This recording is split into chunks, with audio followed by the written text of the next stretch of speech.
Caged, bedridden, in court and on trial.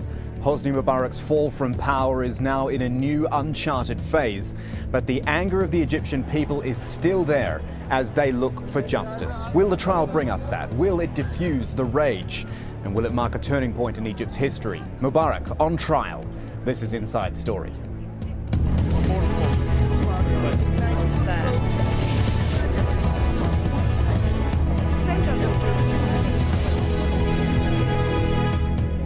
Hello there, I'm Kamal Santamaria. On Wednesday, an 83-year-old man went on trial in Cairo, charged with corruption and premeditated murder. His full name is Mohammed Hosni Saeed Mubarak, and he used to be the president of Egypt. Those are the facts. The rest is a combination of revolution, public anger, attempted political change, and the future of a country after 30 years of one man's rule.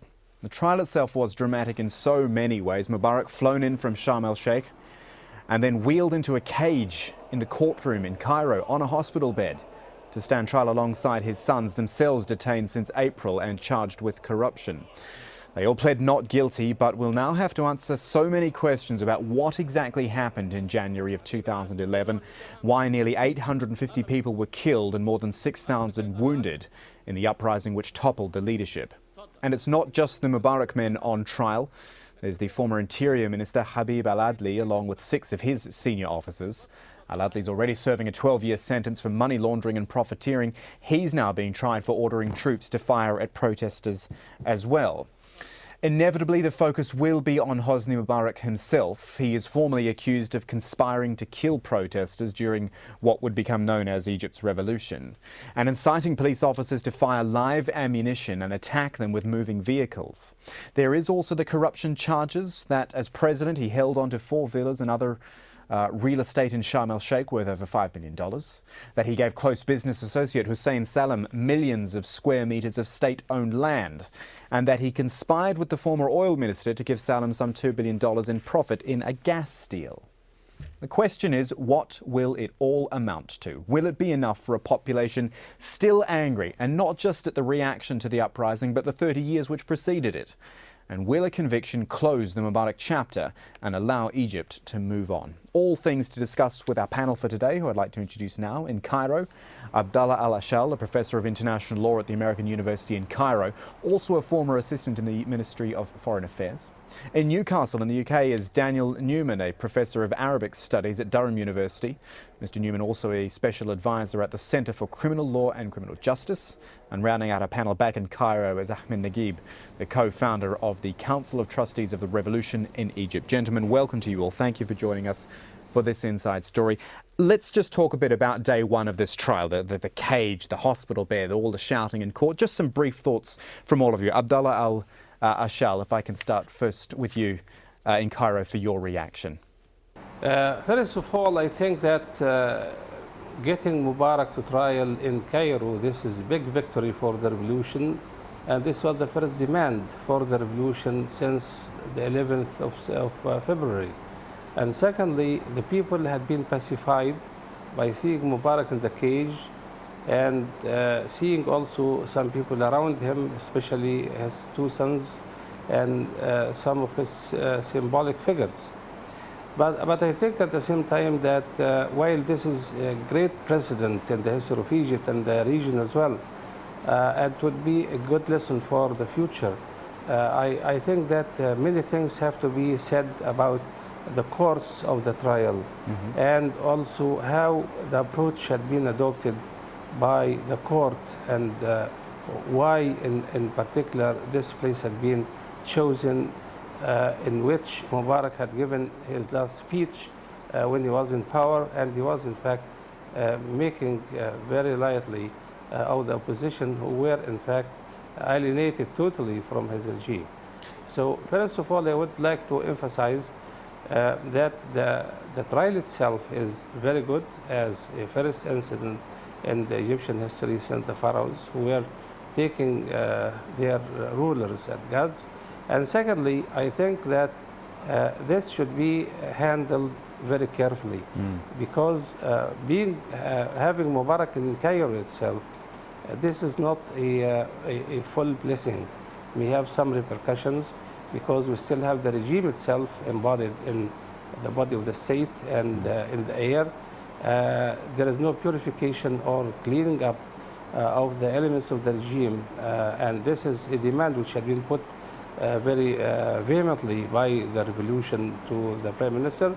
But I think that while Mubarak is here and he is there very near to the site of the trial, the approach itself of the trial started with some other peoples. I think that Mubarak should be singled out as the head of the state, and he should be put to political trials, because Mubarak himself is accused of many things, very serious.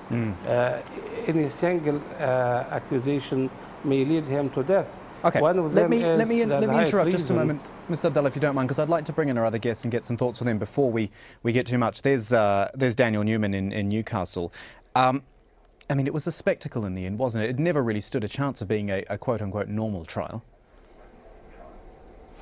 Well, you know, my word, it's been a dramatic day, and I think if you had said to anybody a year ago that the man who had absolute power, Hosni Mubarak, who had the power over life and death, that he would be in a cage on a stretcher with his two sons in prison clothing, I don't think that person could have imagined it.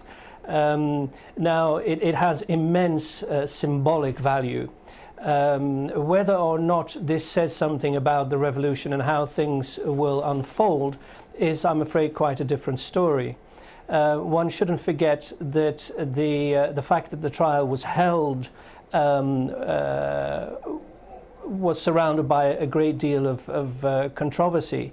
And it is safe to say that the military council was pressured into holding the trial when it did.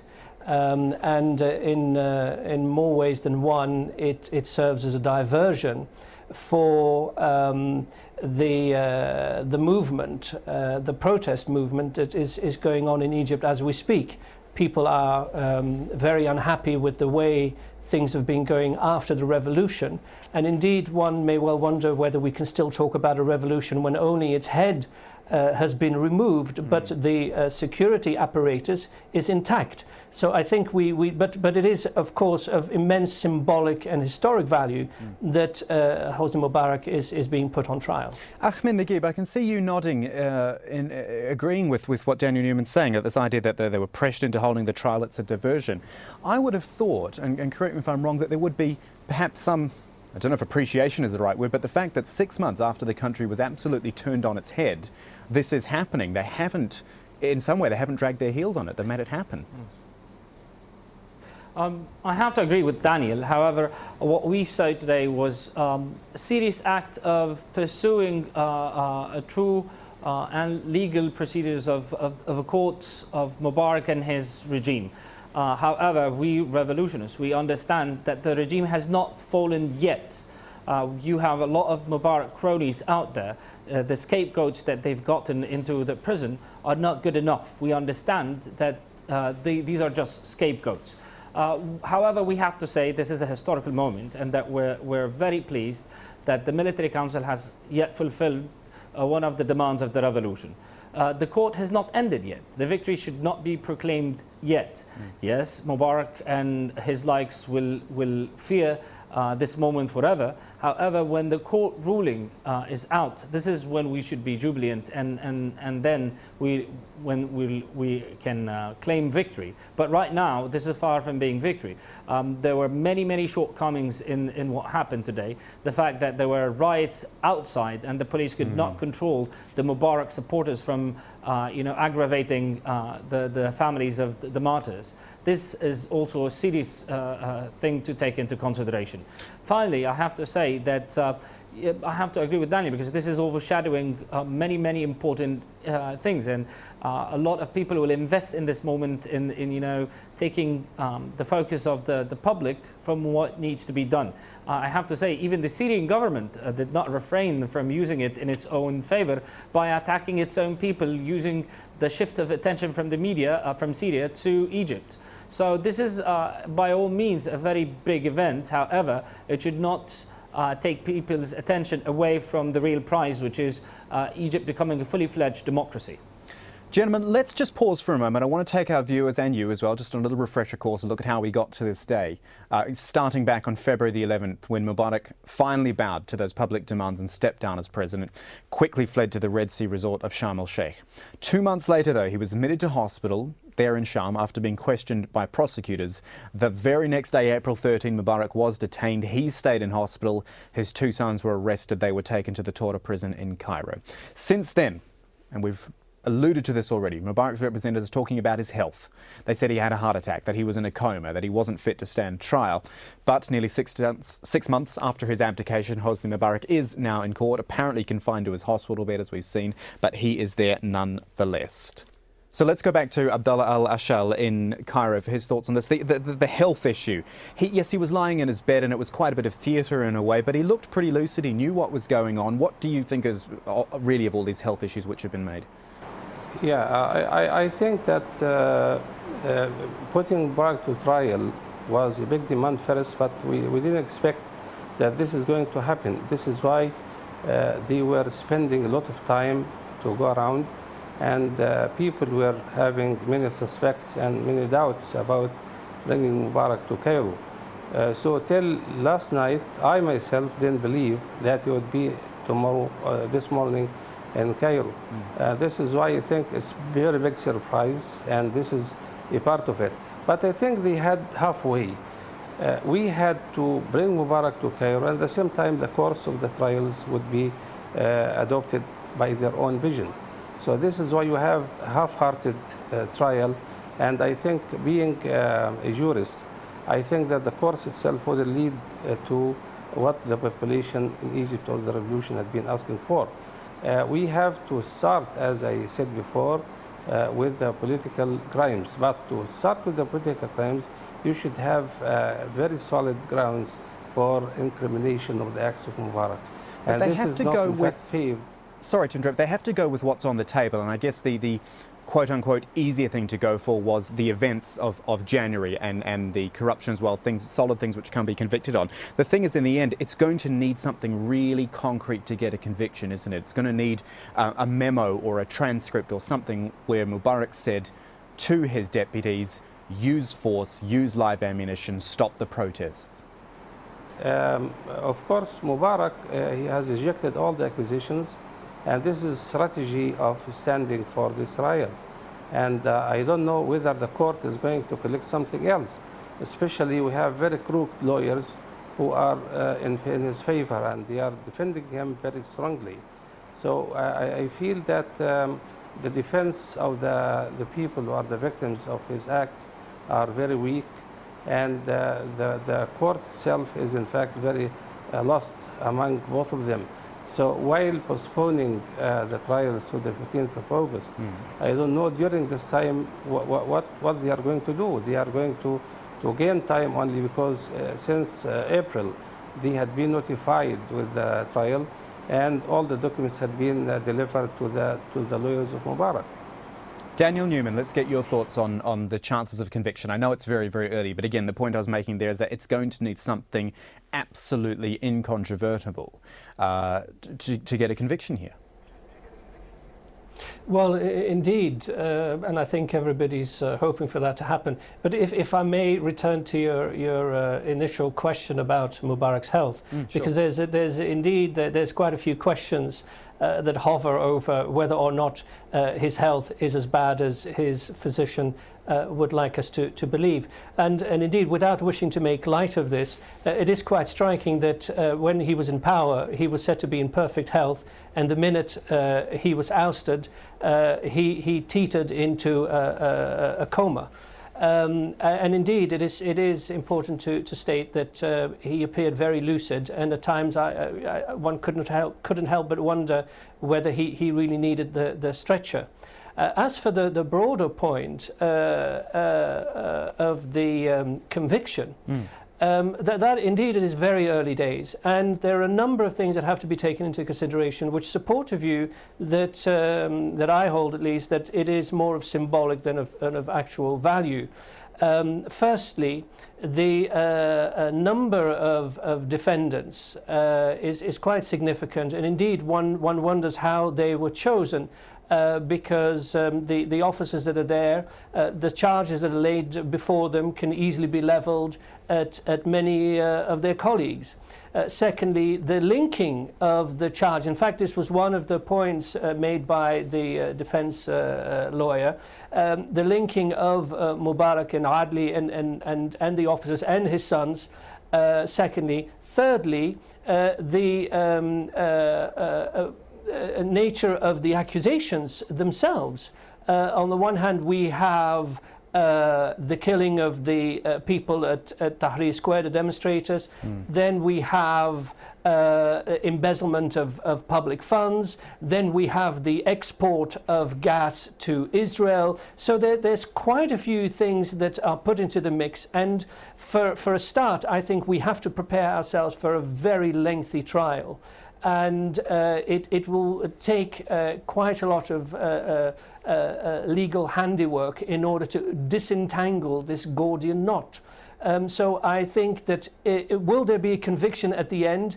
Well, I'm not sure. And secondly, even if there is a conviction, I think that we're not out of the woods yet, because the conviction will inevitably give rise to protest by those who wanted to be more severe and those who wanted to be less severe. So I think it really, but it is in any case a test case for the military council and indeed for Egypt, and to show that the revolution has yielded something, because I cannot stress enough the importance of having this trial at a time when really the revolution has yielded very little fruit. The economic and social conditions are extremely poor.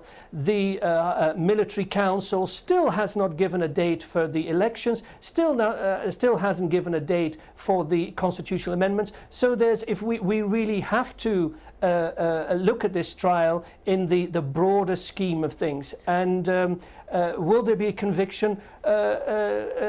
Some of them will definitely be convicted. Whether or not Mubarak himself will be convicted, I mean, the jury, pardon the pun, the jury is very much out on that. Ahmed Naguib, briefly, if you wouldn't mind, because the clock is starting to run down and I want to move on to some other topics. I'm going to say that your view would be that premeditated murder charges and corruption charges aren't enough.